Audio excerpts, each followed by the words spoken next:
हमारे बसा एक छोटा, शांत और बेहद प्यारा सा गांव। यहाँ के लोग जितने सीधे हैं, उतने ही मिलनसार भी। गांव वालों की सुबह नदी और तालाब में मछलियाँ पकड़ने से होती और शाम उसी मछली को पकाकर खाने में बीतती। मछली पकड़ना और खाना यहाँ सबका पसंदीदा शौक था। लेकिन कहते हैं ना, रोज रोज मलाई खाओ तो वो भी बेस्वाद लगने लगती है। ऐसा ही कुछ सोनपुर वालों के साथ हुआ। रोज की मछली से सब ऊब चुके थे। तभी गांव के आखिरी छोर पर नदी के ठीक किनारे एक उम्मीद की किरण जागी। गिरधारी का मटन चावल का ठेला। एक दोपहर गिरधारी अपने ठेले पर खड़ा ग्राहकों की राह तक रहा था।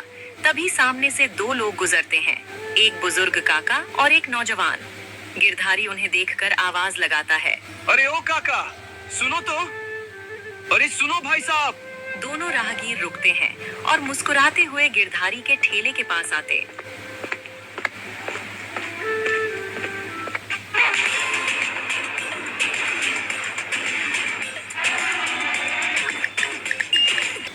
अरे गिरधारी भैया, सब बढ़िया?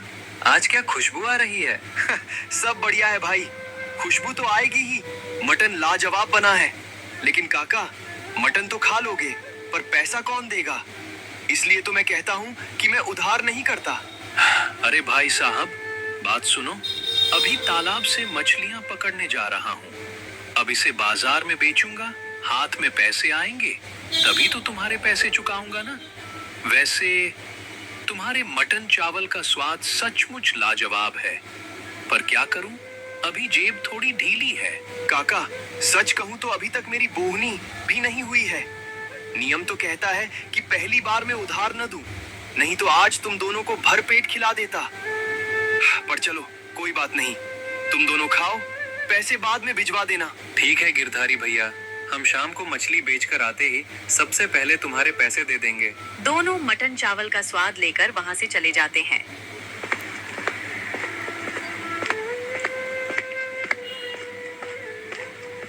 उनके जाने के थोड़ी ही देर बाद पैर की पायलों को छनकाती हुई गांव की सबसे जिंदा दिल महिला सरला भौजी वहां पहुंचती हैं। मटन की खुशबू सूंघते ही उनकी आंखें चमक उठती हैं। अरे ओ गिरधारी, गजब ढा रहे हो भाई, क्या महक आ रही है, साक्षात अमृत बना दिए हो क्या। चल, ज्यादा बातें मत बना, फटाफट एक प्लेट लगा और हाँ, एक प्लेट पैक भी कर देना। अरे बैठो बैठो सरला भौजी, बैठो। अभी आपको अपने हाथ का गर्मा गर्म और मसालेदार मटन खिलाता हूँ। गिरधारी प्लेट सजाकर भौजी को देता है। भौजी पहला निवाला मुंह में डालती हैं। वाह गिरधारी, क्या स्वाद है, सच कह रही हूँ। अगर मेरी शादी ना हुई होती ना, तो मैं तुझसे ही शादी कर लेती। कम से कम रोज मेरे लिए ऐसा लाजवाब मटन चावल तो बना कर देता। अरे भौजी, ऐसा मत कहो। अगर मैं तुमसे शादी कर लेता तो मेरी सोना का क्या होता? वो तो बेचारी राह देखती रह जाती। गिरधारी की बात सुनकर सरला भौजी खिलखिलाकर हंस पड़ती हैं। गिरधारी उनका पैक किया हुआ मटन उन्हें थमाता है और भौजी पैसे देकर चली जाती हैं। धीरे धीरे दोपहर ढलती है और मटन की खुशबू पूरे गांव में फैल जाती है। एक एक करके गांव के और भी ग्राहक ठेले पर जुटने लगते हैं। कोई मटन की तारीफ करता है तो कोई गिरधारी के हुनर की। देखते ही देखते गिरधारी की हांडी का सारा मटन साफ हो जाता है। शाम होते होते उसकी जेब पैसों से हरी हो जाती है और वह एक संतुष्ट मुस्कान के साथ अपने घर की ओर चल देता है।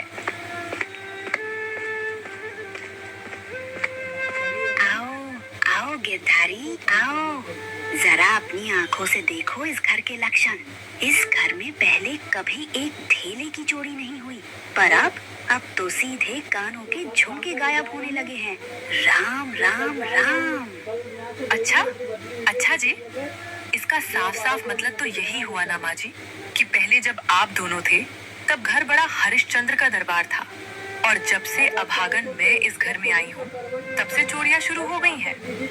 इसका मतलब आप मुझे चोर कह रही हैं। सुनो जी, अब मुझे इस घर में एक मिनट भी नहीं रहना। मैं जा रही हूँ अपने मायके। अरे अरे, शांत हो जाओ, भगवान के लिए शांत हो जाओ तुम दोनों।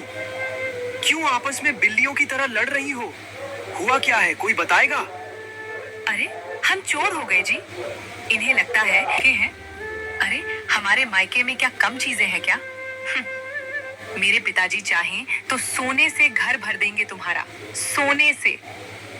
अरे वाह, बड़ी आई मायके वाली।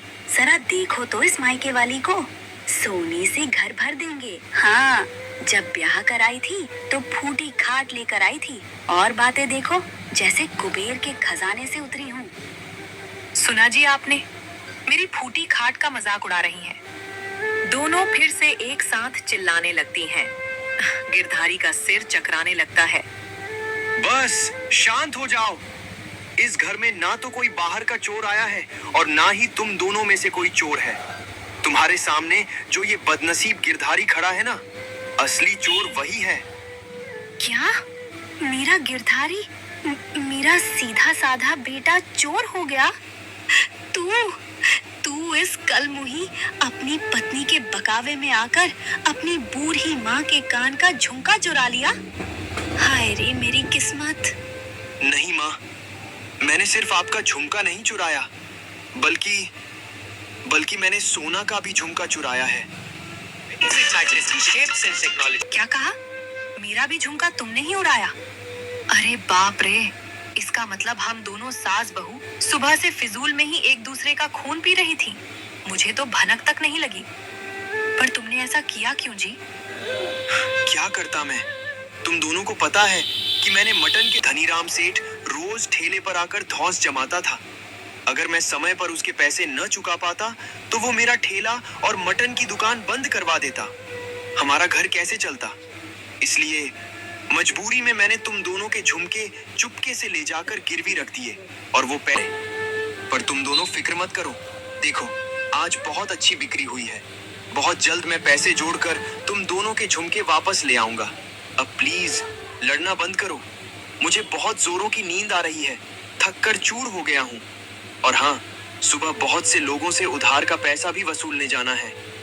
हाँ भाई हाँ, तू तो सो जाना, कांटे की तरह बेसुध होकर सो जा। तुझे तो बड़ी चैन की नींद आ जाएगी, पर हमें कैसे आएगी? हाँ जी, हमारे कान सूने कर दिए और खुद घोड़े बेचकर सोने जा रहे हैं।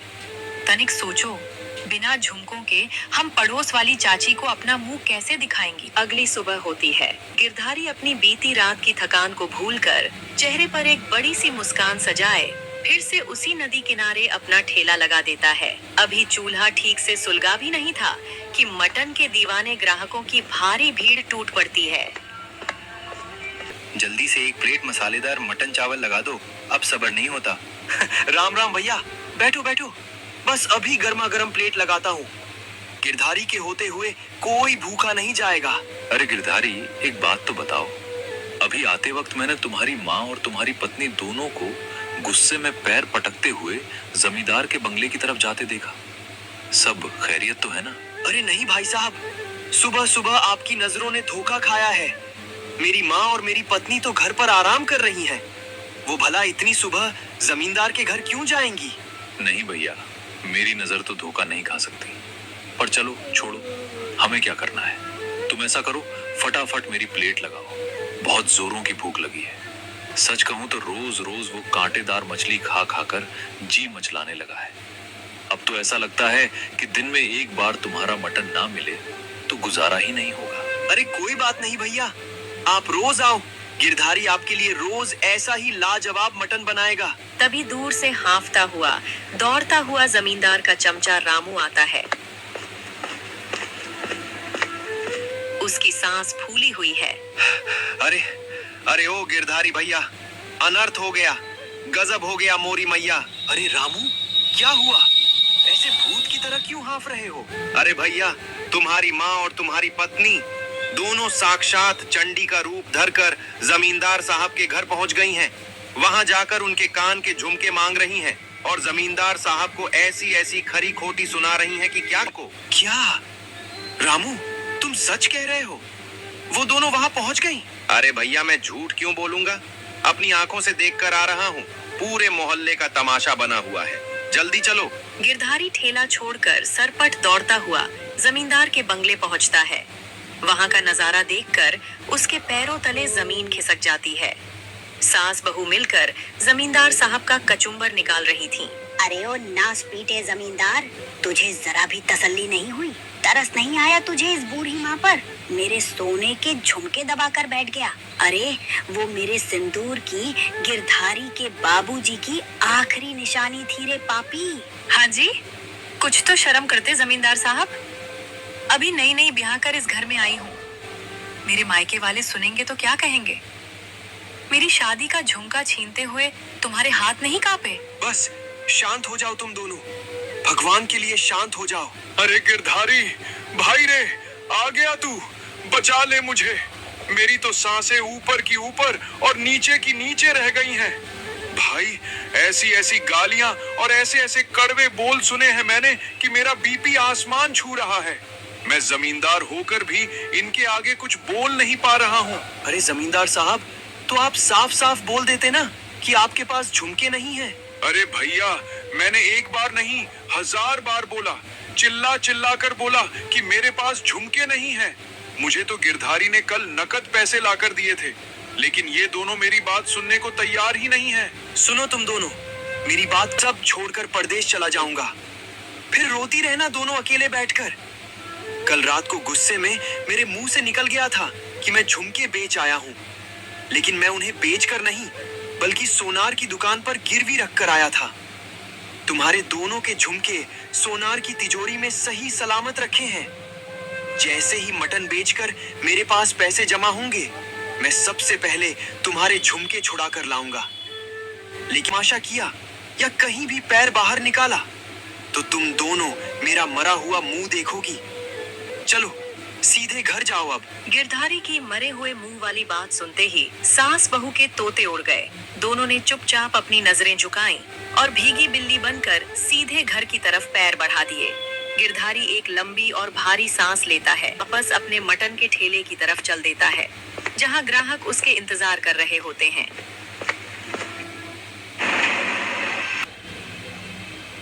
साक्षात अमृत बना है आज भी। मसालों का तालमेल एकदम नंबर 1 है। पर एक बात बताओ, सुबह सुबह ऐसा क्या हो गया था? वो जमींदार का चमचा रामू आया और तुम बदहवास होकर भागे। हम तो डर ही गए थे कि कहीं कोई बड़ी आफत तो नहीं आ गई। हाँ गिरधारी भाई, राजू ठीक कह रहा है। और फिर जब तुम वहां से लौटे तो तुम्हारे चेहरे पर 12 बजे हुए। हम तो तुम्हारे ग्राहक बाद में, पहले तुम्हारे शुभ चिंतक हैं। आखिर माजरा क्या है, जरा हमें भी तो बताओ। दोनों के भागने और इस उदासी का कारण क्या है? क्या बताऊं रमेश भाई, क्या बताऊं कि हांडी तो संभाल सकता है, पर घर की 2 देवियों को एक साथ संभालना उसके बस की बात नहीं है। अरे सासू माँ और भौजी में फिर से ठन गई क्या?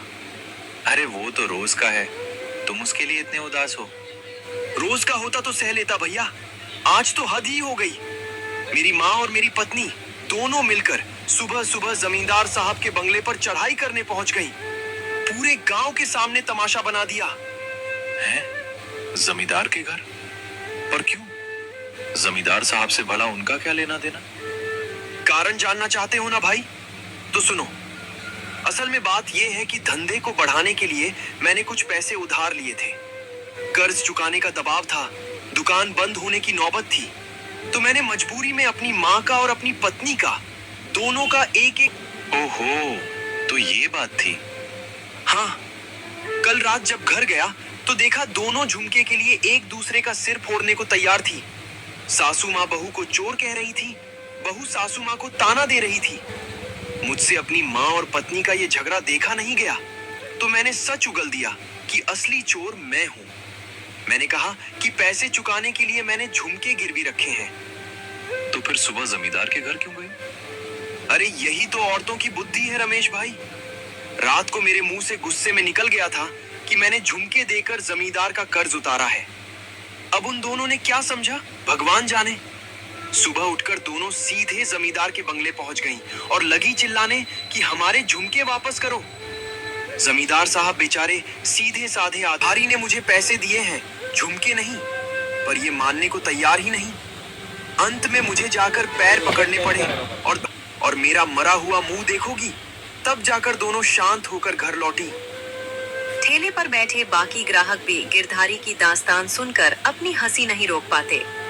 दोनों ग्राहकों के जाने के बाद एक मछली का व्यापारी अपने नौकर रामू के साथ उसके ठेले पर आता है।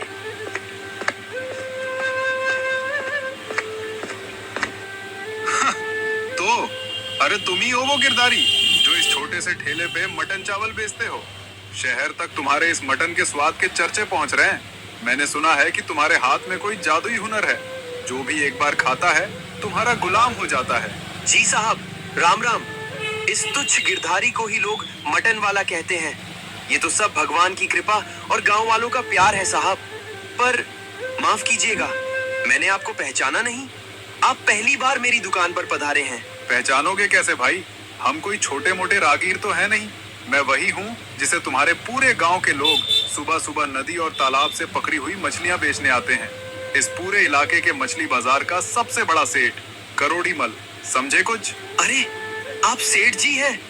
प्रणाम साहब, बैठिए बैठिए। बोलिए, इस गरीब की क्या सेवा कर सकते हैं आपके लिए? आज तो मेरा अहोभाग्य कि साक्षात लक्ष्मीपति मेरे इस छोटे से ठेले पर आए हैं। सेवा? हाँ, सेवा क्या खाक करोगे तुम मेरी? तुमने तो मेरे अच्छे खासे चलते हुए धंधे की वाट लगा रखी है गिरधारी। जब से तुमने नदी किनारे ये मटन चावल का ठेला खोला है, तब से मेरे मछली के व्यापार को भारी घाटा लग रहा है। ये गांव वाले जो रोज सुबह तड़के उठकर तालाब से टोकरियां भर भर कर मछलियां लाते थे और मुझे बेचते थे, अब वो रोज मछली खाकर ऊब चुके हैं।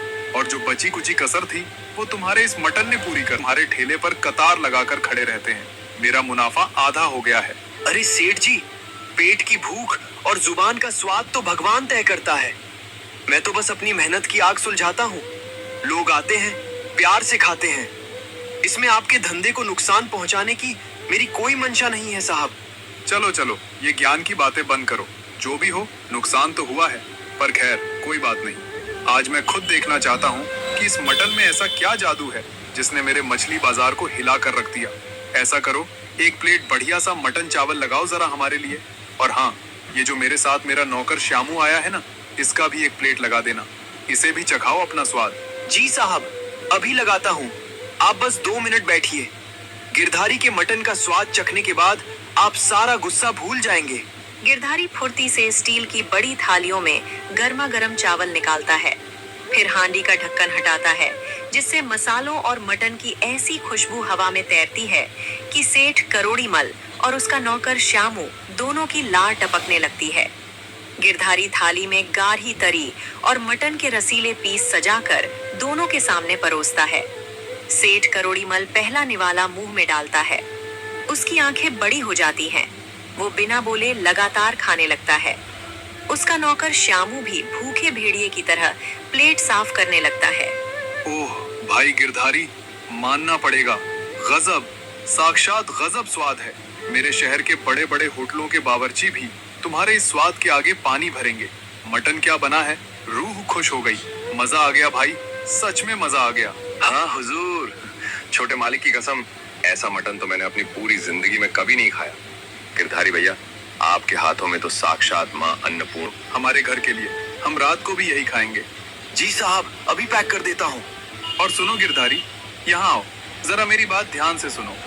तुम इस छोटे से धूल मिट्टी वाले ठेले पर क्या ये हांडी लेकर दिन भर धूप में जलते रहते हो? इस छोटे से गांव में तुम्हारी काबिलियत का सही मोल नहीं मिल रहा है। मैं तुम्हें एक बहुत बड़ा प्रस्ताव दे रहा हूँ। कैसा प्रस्ताव साहब? प्रस्ताव ये है कि मैं शहर के मुख्य हाईवे पर तुम्हारे लिए एक बहुत बड़ा आलीशान ढाबा बनवा कर दूंगा। संगमरमर के फर्श होंगे, चमचमाती लाइटें होंगी और बड़े बड़े शहरों के रईस लोग वहां आएंगे। उस ढाबे का सारा मसाले सब मैं खरीद कर दूंगा। तुम्हें बस वहां बैठकर अपने हाथों का यही जादुई मटन बनाना होगा और इसके बदले में मैं तुम्हें हर महीने एक मोटी पगार दूंगा। इतनी पगार कि तुम और तुम्हारा परिवार के इस बड़े प्रस्ताव के लिए ये छोटा सा गिरधारी साफ मना करता है। मैं आपका ये काम नहीं कर सकता। बदतमीज लड़के, तुम्हारी इतनी हिम्मत कि तुम मेरे मुंह पर मेरे प्रस्ताव को लात मारो।